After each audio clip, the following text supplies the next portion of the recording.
Hello, hello. Hi, Greg. How you doing? I mean, it's so nice to be here on a Friday. Can you believe it's already December?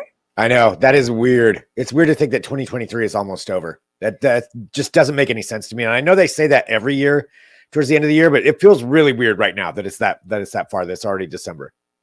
You know, when you said it, Greg, it has such an impact because I was like, he's right. Like literally, we've only got a few weeks to it kind of it's like I feel like we just started 2023. It Yeah. just shows how busy everybody is today.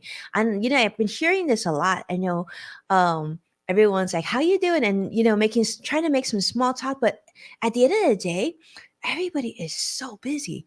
And we're going into the end of the year and we are here on In the Loop and we are so excited to be here with you. For those of you who are joining us, thank you so much for making the time. In fact, we are live here on many mediums. So jump in, say hello like we are doing. I mean, it's always a treat. I'm going to tell you, I find this show to be such a gift in my life because I get to end the week with my buddy Greg. And let me tell you, it is certainly a highlight. It's just like I just feel like the week's not complete without it. And I know, Greg, we couldn't come on last week because of Thanksgiving break. So I'm hoping like you had some time off.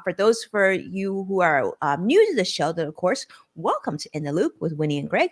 I am Winnie's son, longtime financial pro, CNBC council member, Forbes contributor, and also the host of Level Up, which can be found on NASDAQ. And of course, extraordinary, one and only Greg Nibbler. Greg, how's life? And maybe you can do a quick intro because we have a lot of new friends today with us on all the different platforms. For sure. Yeah. I always love how many people are joining us here. And of course, being here with you, Winnie, every Friday for The Loop. And I'm Greg Nibbler and a longtime tech reporter. I've been a reporter for the NBA, and now I am a reporter and producer for Fox 12 Oregon here in Portland as well. But on the tech side of things, on this show, I really get to cover some things that I think people would want to know about, or maybe discussion things. We've got a few things that we're going to talk about here a little bit later in the show, but yeah, covering a lot of technology. So feel free to follow me on anywhere I'm at on any of my platforms and send me messages. But like Winnie said, we're live here.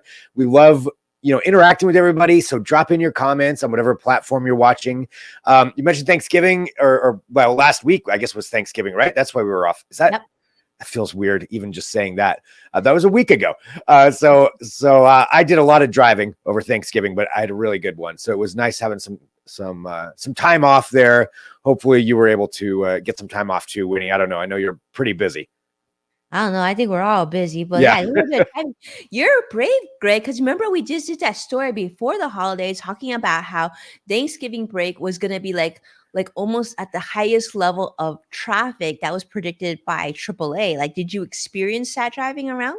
I experienced some of it. Part of it was because it was Thanksgiving, and then I also went to the Oregon State University of Oregon football game, which is a huge deal here in the Northwest, and that means, though, everybody from the state is converging on Eugene. So that was part of the traffic, but it was there were a lot of people out on the roads. I will definitely say that. It was pretty busy. You're pretty busy, yeah. Well, I guess I figured out, like, I purposely don't travel around Thanksgiving because I learned last year that it is just so crowded. So I tend to travel just a couple weeks prior. There's Veterans Day weekend. That's when I go. And then at Thanksgiving, hang at home, super relaxed, spend time with my family. Of course, saw my mom, my sister, and her family. It was fun. It was fun times. Nice. But speaking of fun times, I'm going to segue a little bit because we have a lot of positivity to talk about today as we end the week. For those of you who are investors, raise your hand. Okay. If you have a 401k If you have a paycheck and you're saving something for your retirement, you are an investor. And so today is a day that we'll celebrate because currently the Dow is up 252 points. The Nasdaq's up 52 points as well. The S&P 500 also in the positive over 21 points currently. So hopefully that will continue. But let me share with you a little bit why. As we are celebrating now the first day of December, we got to just say like the Dow now has extended its gains and it's actually reaching a new high for this year, capping off, in fact, its best month in over a year. This is great news. All that talk about inflation, recession, we were expecting so much worse. I think we would agree.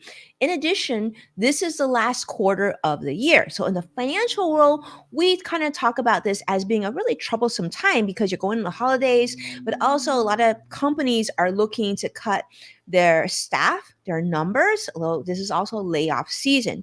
So hopefully you're tuning in, you're watching, and that's not going to happen to you. And you're going to enjoy your holidays with everybody here. But let's talk about some other positive news.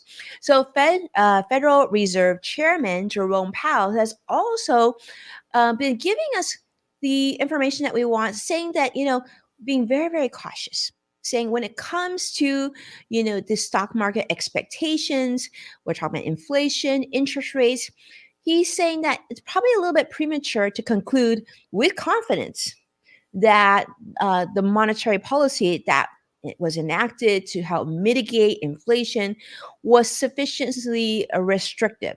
So, that being said, November, we saw a significant rally in the financial markets, driven in part by many investors and traders on Wall Street that the Fed would potentially not only halt increasing interest rates, but actually potentially cut rates in 2024. They're even talking about this might even be the first half of 2024.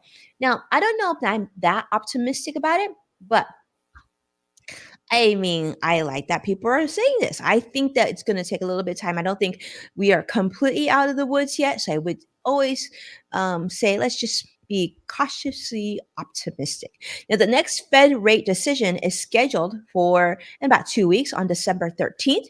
So, despite what you're seeing today, I think it's just good idea to stay cautiously optimistic and hope for the best. And of course, hopefully you'll enjoy the holidays. But I would say maybe hold on to your change for a little bit longer.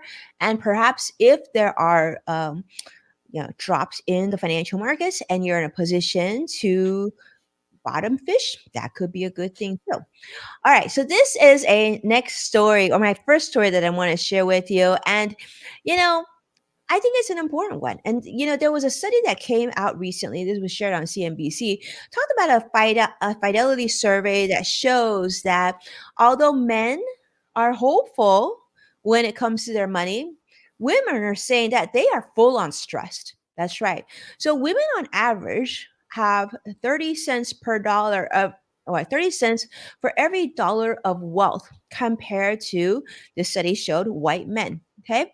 So I guess, the some of the top priorities for women have been that they want to take care of their families. They want to save and accumulate more wealth into their savings versus men on the flip side more so prioritize retirement savings. So this is like I thought this was important to share because we know that when it comes to the stability in our nation and the world, it's important that everybody feels like they're able to save. Everyone feels like they can have enough to support themselves financially and their lifestyles and whatnot. But it comes to women, there's something called a good daughter penalty. And I had to look this up. Like, what is a good daughter penalty? Well, the good daughter penalty places what they call caregiving responsibilities on women. Now, this includes not only children, but also as your parents or your in laws or other family members get older, they feel that there is that responsibility to care, and this is impacting financial outcomes. So, you tee this up with longer life expectancies and higher healthcare costs, and this has contributed to face women facing even more financial challenge and retirement. So, Greg, I don't know if this is news to you. I don't know that this was completely news to me, but I thought that was interesting to share still in 2023, just like sort of that financial mindset and sort of the opportunity or that we still have to work on. Yeah, I mean, I think those kinds of studies are always interesting just to see what the perspective is and how, how people are going about it. I always wonder, where all the data comes from and just how they get all of that. But that's, yeah, it's an interesting look at it. I mean, certainly I'd feel like, financial issues are at the forefront of a lot of people right now. Mhm. So yeah, just seeing how they go about that. I think that's pretty interesting. It is interesting. Now, I will say that this studies talked about how people are living longer. There's longevity, right? But Yeah. one, I've been reading several studies that have shown that that not it isn't necessarily the case. In some populations, we've actually gone backwards, and life expectancies have decreased for a number of like health, health and issues like that. But one of the things that I thought was a positive that came out of this article in this study that I want to share with everyone is that this is giving you a chance to reflect on not only your New Year's financial goals, but also your year end financial goals. And you can like kind of look back and say, did I save enough? Right? Did I invest enough? How did my portfolio do? And if you're not sure about those questions, then I would suggest, if I could, to speak with your advisors, maybe your accountant, maybe your financial advisor, and just figure out what you can do to sort of reduce the stress. Because like stress is not a good thing. All right. So that's one thing. And so that's one of the articles I want to start with, of course, that financial article. But my next and my last article is up to Greg. I want to share with you because, Greg, and I see this is kind of in your realm, but it kind of fell into financial news. And I thought it was fascinating. This whole thing about palm scanning. Now, I know, Greg, you've talked about this already, but Amazon is now introducing Amazon One Enterprise, which is a palm scanning technology. And I'm sure Greg's going to explain to us better, but it's designed for businesses to enhance security and authentication. Talking about like, corporate employees that go into offices and instead of like, swiping their key card or their tag, but actually now their palm. Now, Greg, I will say this is like with my own company. I always said that, if we didn't know our clients well, that would be like they would call in and let's just say their name was like John Smith. And they said, oh, this is John. And we'd had to ask which John or, because we couldn't recognize her name. And I just felt like that perhaps our company got too big. But on a company size of Amazon, Microsoft, Google, they're going to now, you're going to swipe your hand. How do you feel about that, Greg? Because I'm curious to see your perspective on the technology side, on what you think about that. Yeah, they've been working on that for a little while. They've tested it out in some of I think it's their Amazon Go stores, where you can go in. It's basically the stores where there's no cashier or anything, but the idea that you can pay with your palm as just like a biofactor authentication. So it's the same kind of thinking as like using your thumbprint or using a scan or a face scan. But the idea is that your palm is completely unique to you as well. And so once your palm is put in there, this is something that's, as it's being shown right there. Yeah. That idea of shopping with that, with just scanning your hand over it. I mean, I think the biggest thing like that, if that's pretty secure because it's tied directly to you, right? So it's nobody else has your palm print. It would be really hard to copy that or fake that. But at the same time, that's possible. And it's just, how is the data being stored? That's the biggest thing I think that everybody has when it comes to anything like that. If there's, because we're getting our face scan now in so many different places, and there's issues with people who are upset, even with the TSA and other places using it. How is it being stored? How's it being utilized? Is it secure? Is it going to get hacked? That I think is the biggest question on there. And I'm sure they have a pretty robust system on the security side. I'd have to read up on it to remember exactly how it works. Mm-hmm. But I don't know. I mean, I guess I'm okay with it. It's not really that much different than really taking out your card and tapping it. But yeah, it's going to take some adjustment for sure. for Yeah, sure. that's what I want to ask, Greg, because I like you mentioned TSA. When I go fly, I actually love Clear, so I have Clear access, and Mhm. it's one of my favorite things to use. So they can scan retina or your fingerprints. Now, I don't know if you know this, but like when I went and tried to use my fingerprints, it never works. And the Clear people were telling me is like they know I'm a mom and they're like, so you must use hand sanitizer a lot. I'm like, I do. So it got to a point where your Huh. hands are so dry they can't even read your fingerprints. So my question is like, of course, with palm scanning, is it going to be different where like these are sort of challenges you may not think of, but then like literally every time I go to the airport, fingerprints will never work. It has to be a retina scan. And luckily that has worked so far. But Yeah, like, that's a I don't good know. point. Like what happens, what if you get like a cut on your hand or something like that? Or, Yeah. is that going to just completely screw it up? Yeah, that's a good point. I mean, I you don't know. definitely need some kind of a backup for that.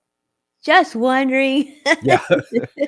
I mean, I'm kind of clumsy. There's a good chance I could have a scrape on my hand at some point. So yeah, that would definitely be an issue. Um, Yeah, so we see Joshua here. Joshua, let us know what you think about that too. I see a lot of people. See Grace, see Peter. Thank you so much for being here. Yeah, jump in, say hello. It's great to see all of you. All right, Greg, I'm gonna tee it up to you because I know that you've got some stuff, and I really want to hear what you got to share. yeah, I've got a couple of things. One though is something that we continually bring up on here, Winnie, and I'm talking about the Cybertruck. Woo! I got there, the email. there was another event that Elon had where he unveiled that he was delivering 10 of the trucks, 10 Mm. trucks to people. And then the rest of them sometime next year, maybe the year after that. This is it's continually gets pushed back. But the big thing I think from this is, well, one, are people still excited about a Cybertruck? Mm. I don't know. I mean, this was 2019 when it was announced. And here we are almost 5 years later, or coming up on that, somewhere around there. And it's still not really out there. And the other thing is the pricing. That's the one thing I wanted to bring up. So originally, when these came out, the Cybertruck, the lower end rear wheel model, was supposed to be $39,000. Not anymore. Now it's $60,000. Oh, Yeah, that's a big difference when you're talking about the low that's end of a inflation. pickup truck. I mean, that's a lot for the Yeah. low end. And it's just rear wheel drive. You're not even getting all wheel drive with that. I, Wow. I can't imagine paying that much for something that's for a truck that's only rear wheel drive, to where if there's, in theory, if there's any kind of snow or ice or something, you just can't even use it. That seems ridiculous to me. But that's where we're at. So 60,000 for the low end, and then the top end now is going to be 100,000, maybe even more, with whatever What? add-ons you put on there. That's a lot, 100,000 for this thing? I right? like I remember you're right. It was like touted as like $35,000. I was thinking, oh, well, like, maybe it'll be ready when my son can actually get his learner's permit. And at 35,000, well, maybe that's something I can consider. But yeah, Right. I guess that just answered that question. Greg, it's interesting that you said that because I just got an email from Tesla saying you can start building it, because of my place in line and whatnot. But I didn't know it cost this. Well, looks like I'm getting my refund. Yeah. Yeah. I mean, it's a pretty ridiculously high price for what's supposed to be something that was going to be somewhat affordable. And so that rear wheel one, or sorry, the lowest end one, they say it has 250 miles of range. Uh, I've seen some people questioning whether that's actually going to be accurate based on what this thing's going to weigh. And then they're saying they can go up from there, on the other ones and the more expensive ones. But I mean, the thing is, right now, like there's other pickup trucks out there. There's other electric trucks out there. The F-150 Lightning, or the Lightning version.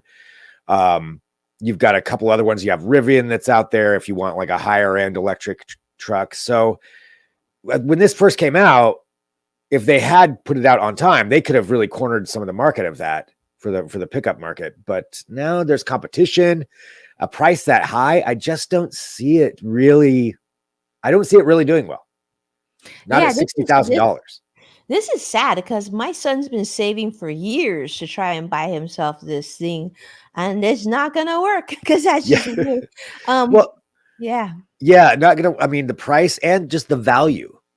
Other than Mhm. it being, there's the factor of it's a Cybertruck. So if you want that kind of thing, but I mean, as far as what you're actually getting for that, Yeah, it was supposed to be all-wheel drive. It was supposed to be like all these things, and yeah, it could hold so many people, and it was supposed to be super, super safe. And now, like you're paring down all the pluses, and yet the price has gone up. price is way up. And people had to wait this long for it. That just Yeah, feels really bad. And you know for sure, Greg, when you get your refund of your deposit, it hasn't been there's no interest or inflation on that. So basically, with Tesla's just clipped interest on your money all these years, which is yep, really sad. Really bad. yep. Tesla's been making money on that. Yeah, for Mm. sure. And the other thing too with something like this is what does happen if something goes wrong on it, because you're going to have some real specific technicians to work on a car like this with these weird angles and all of that stuff. So there's that factor as well. Like, say you get into a fender bender, how long is it going to be before you can get that thing fixed? So just Oh, there's a lot of things. I mean, I put down my deposit too, and I do think, I would love to drive one. I'd love to try it out, but at that price, the value, I just don't see it. did you get the email? Because I got the email, and it does say in there that Probably did. you can schedule your test drive now.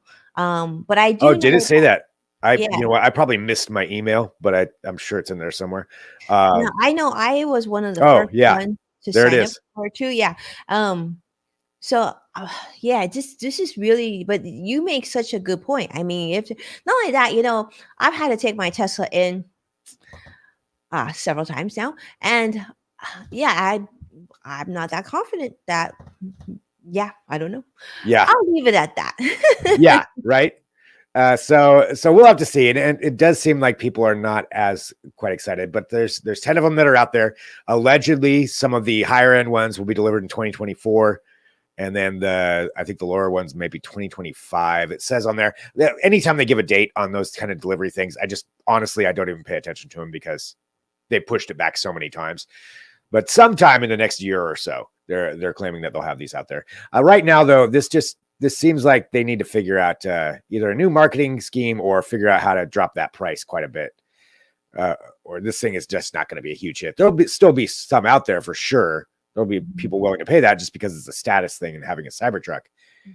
But to actually compete in the electric pickup market, I don't see it.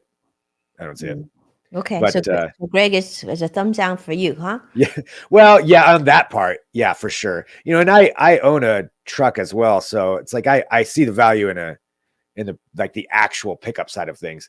I mean, I still want to drive one. Don't get me wrong, but $60,000, Sixty that's thousand dollars. And you know what they didn't? They still haven't said yet, Greg. Which I'm still waiting for. Is how what I love about the electric Ford pickup is that in case you lose power in your house, you can charge backwards to your house.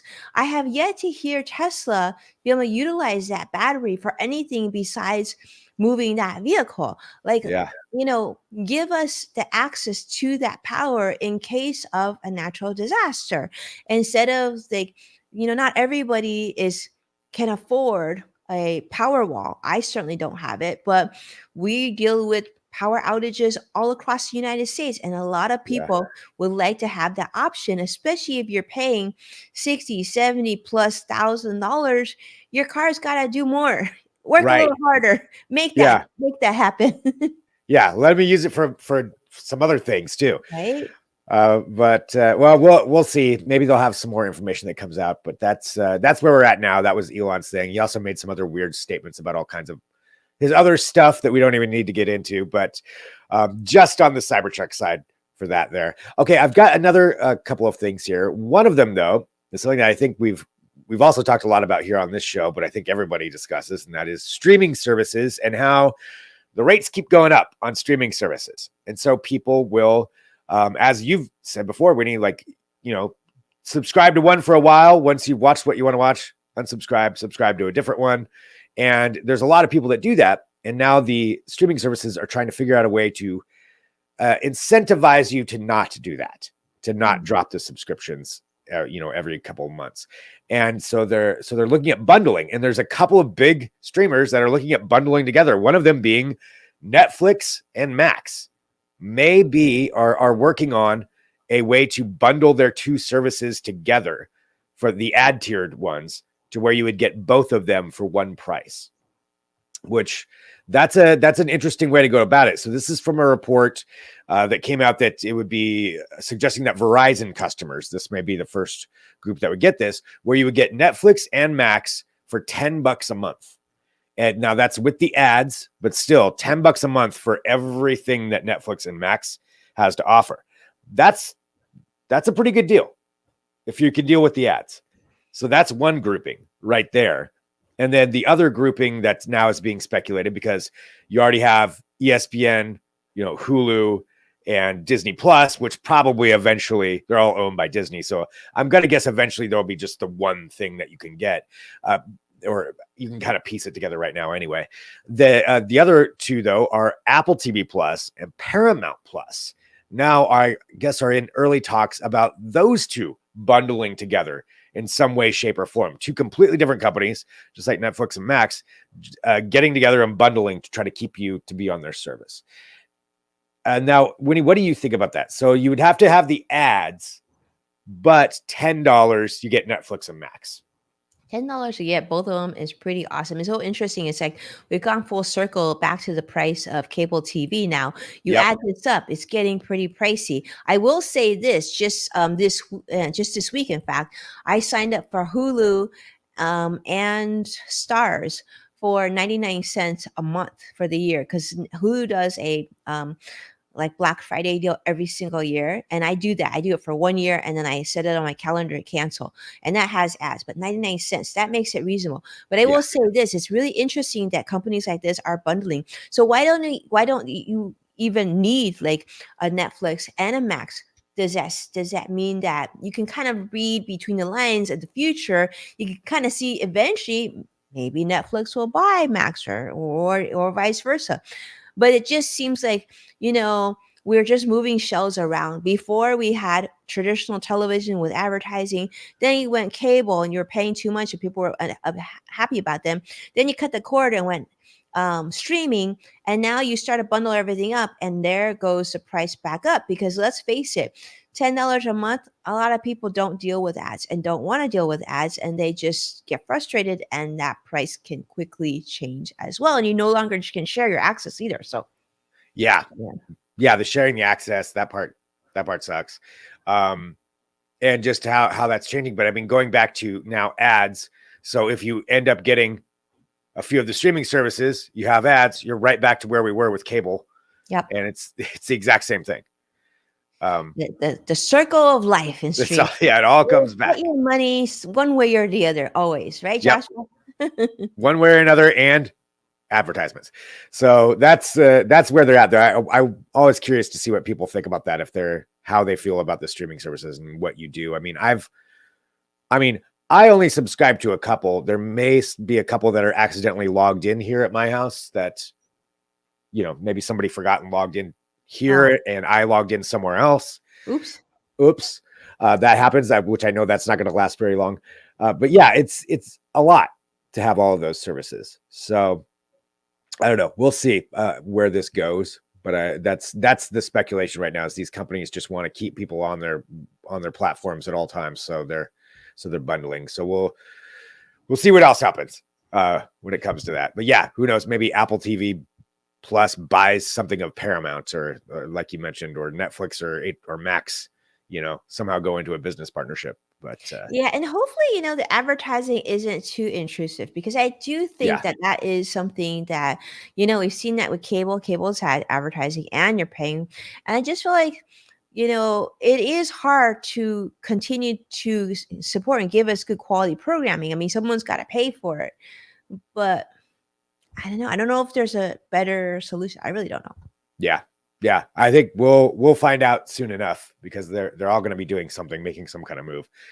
But that's where we're at on the streaming services. I have two other just real quick things. I know we're running out of time, but I had to find something, of course, about robots to talk about. But this one, I'm going to be honest, I cannot explain the science behind this very well. But this is a story that's circulating pretty widely today over the last couple of days, and it has to do with making a biological robot out of human cells.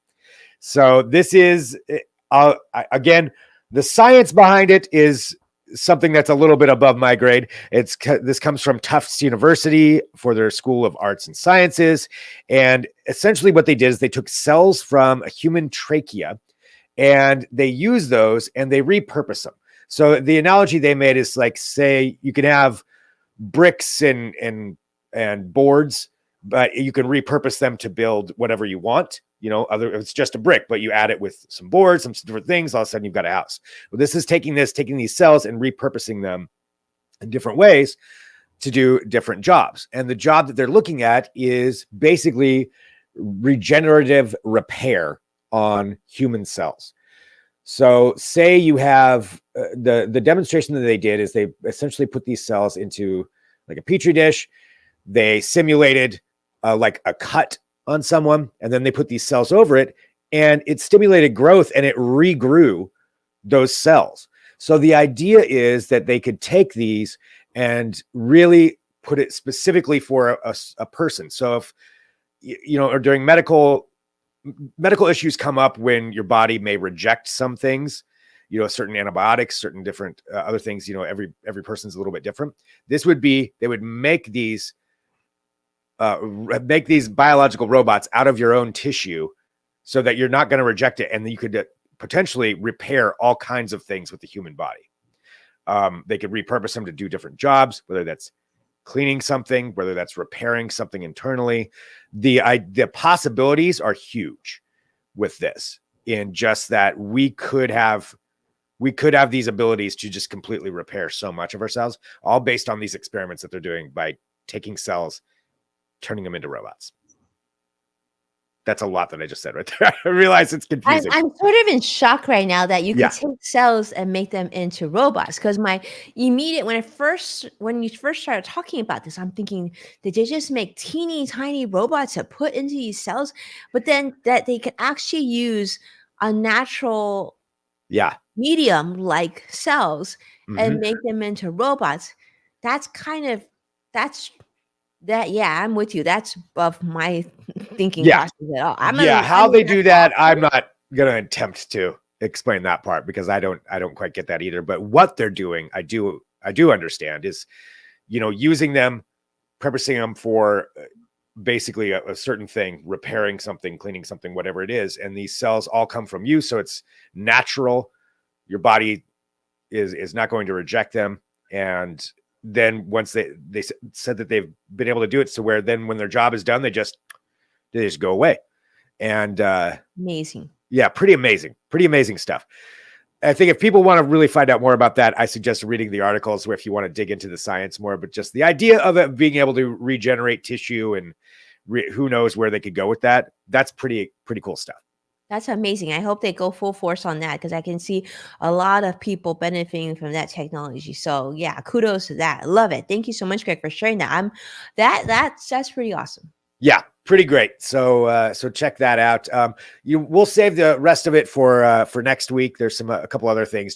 There's some space stuff out there. So I suggest going to NASA and taking a look at some of the Mars photos that they have that have come out. So there's some interesting stuff going on there. But lots of things happening in tech right now. Yeah, and we'll come back on next Friday. So definitely stay close for In the Loop. Of course, if you have anything that you want to share along the week, make sure to tag at Greg Nibbler, at Winnie Sun. We love to get your feedback and ideas and other things that you'd love to see on this show because it's all about you.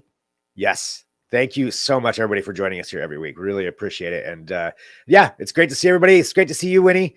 And, back from Thanksgiving, I guess it's December. Again, still, that's weird, but here we are. We've got a month left. Amazing. Thank you so much, everybody. Take care. Bye.